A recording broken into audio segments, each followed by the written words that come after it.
Is it wrong to ask your parents why your sister gets a college fund, but you don't? I'm 17 years old, and I need to know if I'm in the wrong here. I was adopted as an infant by parents who were in their late 30s at the time. They'd spent over a decade trying to have biological children, and when it didn't happen, they turned to adoption. My birth parents selected them, and my adoptive mom was even there at my birth, holding my birth mom's hand through the whole thing. After that, I went home with them, and that was supposed to be my happily ever after. But 3 years later, everything changed. My adoptive mom got pregnant with my sister, who's now 14. And I don't know if they treated me differently after she arrived, or if maybe they were always holding back with me. But I've always felt like she was the clear favorite, like she was their real child, and I was just there. The difference is impossible to ignore. My parents absolutely adore her. They spoil her constantly. She got all these cute nicknames growing up like Little Sweetheart and Baby Star. They were obsessed with pointing out how she looked like the perfect combination of both of them. Mom's eyes and nose, dad's hair and face shape. It was like this constant celebration of her being theirs in a way I could never be. Meanwhile, I didn't get the cuddles and kisses she got.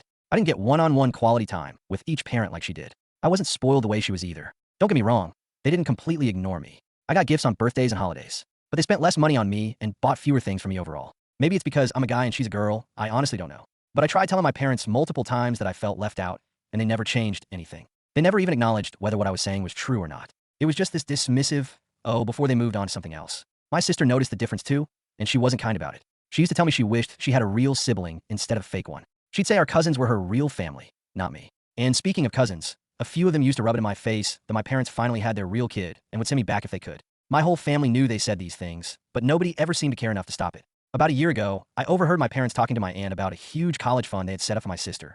They mentioned how they'd made investments and pulled from their savings to build it up. But they never mentioned having one for me, which really stung. When people at school asked if I had college money or if my parents would help, I honestly didn't know what to say. I told them I didn't think so, and that's when financial aid started becoming a real topic of conversation for me. A few months ago, I decided to reach out to my birth parents. My adoptive parents had given me their names and contact information, but my birth parents made it clear they don't want a relationship with me. My adoptive parents said they expected that but figured it wasn't their place to tell me beforehand. They didn't comfort me about it all. And my sister? She told me I had 4 parents who didn't want me, so I must be broken. 2 weeks ago, my parents asked me to tell my guidance counselor that they're too busy and that she should talk to me directly about college stuff instead of them. I figured she wanted to discuss money, which is probably why they were avoiding her. It all got to me, and I finally asked them directly, "Do you have a college fund for me like you have my sister?" They immediately asked how I knew about hers and got angry at me for even asking the question. I pushed back, asking why they make sure she has one, but not me, especially when I'm going to college first. Their response? They asked me why I was asking questions that are none of my business. That answer, or non-answer, made me feel like absolute garbage. Ever since that conversation, there's been this heavy tension in the house. And my sister is loving it, rubbing it in my face that she gets a college fund and I don't. My parents never confirmed or denied anything. But not saying anything is basically an answer, right? So I have to ask, am I the bad guy here for asking a simple question about my future?